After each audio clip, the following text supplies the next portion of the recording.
السلام عليكم يا جماعة. النهاردة هنشرح درس جديد اللي هو درس ازاي ان انا احدد سرعة للعميل الباي باس معايا، او لو انا شغال من غير هوت سبوت، شغال دي اتش سي بي عادي وعايز احدد سرعة للناس اللي معايا. دي بتنفع لو انا معايا واحد مش عايز صفحة الهوت سبوت تطلع له، عايز احدد له اعمل له باي باس وافتح له اوتوماتيك يعني، وفي نفس الوقت احدد له سرعه ما ياخدش سرعه الخطوط بتاعتي كامله، او ريسيفر من الريسيفرات اللي بتبقى شغاله معانا في الشبكه، وفي نفس الوقت انا عايز افتح له ومش عايز اديله سرعه الخطوط كامله، او انا شغال دي اتش سي بي عادي توزيع عادي من غير هوت سبوت خالص، بس في نفس الوقت عايز احدد سرعات للناس. الطريقه دي بتتم بحاجتين، حاجه اسمها كيوز، الكيوز دي، او ان انا بروح اي بي دي اتش سي بي سيرفر على الليزس، يبقى حاجه من اتنين، يا كيوز يا الليزس. طيب هنشوف الطريقتين دي دلوقتي. انا هجرب على الجهاز بتاعي اللي انا شغال عليه ونشوف هنعمل ايه. انا الجهاز بتاعي دلوقتي واخد اي بي 3 ساعات 240، ده الاي بي بتاع جهازي. بروح على هوستس واجيب الاي بي بتاع جهازي واقول له ميك بيندنج، واقول له خليني التايب بتاعي باي باست. ده بالنسبه للناس اللي شغالين هوت سبوت. بالنسبه للي شغالين دي اتش سي بي عادي هقول لك تعمل ايه. طيب للهوت سبوت كده انا خلصت خلاص، واليوزر ده خد اوتوماتيك معايا، مفيش صفحه هتطلع له.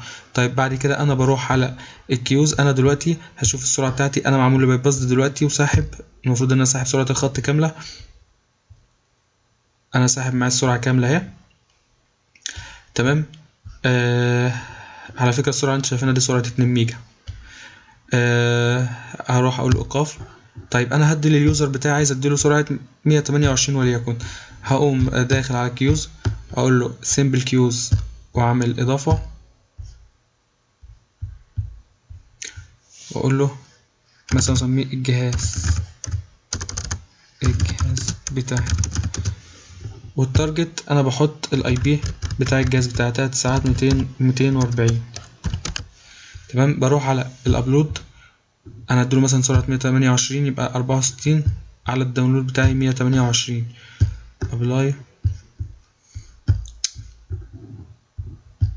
معلش تاني. بروح على السمبل كيوز واسمي الجهاز اللي انا هعمله بتاعي، ونروح على التارجت اللي هو الاي بي 3 ساعات دوت 240، واحدد له السرعة اللي هي 128 ونجرب. اقول له 64 على 128 اوكي، وارفعها فوق هوت سبوت واحد، دي بخليها فوقها، برفع الرول اللي انا عملتها فوق. طيب نبتدي بقى احنا نجرب النت ونشوف السرعة بتاعتي، هل انا خدت 128 ولا لسه السرعه معايا مفتوحه زي ما هي. دلوقتي انا خدت 128، انتوا شايفين اهو، وطلع جنبي العلامه الحمراء دي معناها ان انا ساحب السرعه بتاعتي كامله. وهفتح برضو اشوف الترافيك بتاعي اهو، انا ساحب 127 اللي هي سرعه 128. كده انا ساحب السرعه بتاعتي كامله زي ما انتوا شايفين، مش قادر اسحب اكتر من كده. تمام. دي طريقه من الطرق اللي هي طريقه الكيوز. طيب نحب بقى نشوف الطريقه بتاعه الليزس. هروح همسح دي من هنا كده ونجرب. تمام، انا بحمل بسرعتي كامله اهو. نروح نجرب طريقه الليزس بقى، نقول اي بي دي اتش سي بي سيرفر، نروح على الليزس، هتشوف الاي بي بتاعي 3 ساعات 240. تمام، ادي اللاب بتاعي، بضغط عليه ضغطتين واقول له اعملها لي ميك ستاتيك واقول له اوكي. بعد كده هفتحها تاني، معلش افتح تاني واروح لجنرال واقول له يوز سورس ماك ادرس عشان النت كات، لو حد حاول يسحبه بالنت كات ما يعرفش يسحبه.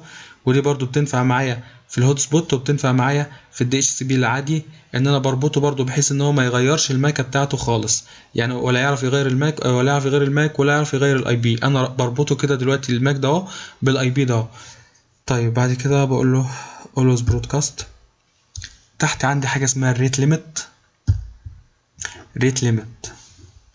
بقول له اديني 64 على 128 ونجرب. انا دلوقتي ساحب السرعة بتاعتي كاملة زي ما انتوا شايفين. طيب انا لو اديته بقى الريت ليميت دي وقلت له اوكي، هبتدي اشوف انا سحبت قد ايه. شايفين السرعة نزلت خالص ل128 كده، سرعتي نزلت 128. طيب انا لو وقفت الميك ستاتيك دي الليز بتاعتي دي، لو وقفت عملتها ديسيبل، هبص الاقي السرعة رفعت تاني. يبقى كده انا معايا طريقتين اهو، التكيوز والليزس. ونشوفكم في درس جديد ان شاء الله. السلام عليكم ورحمة الله.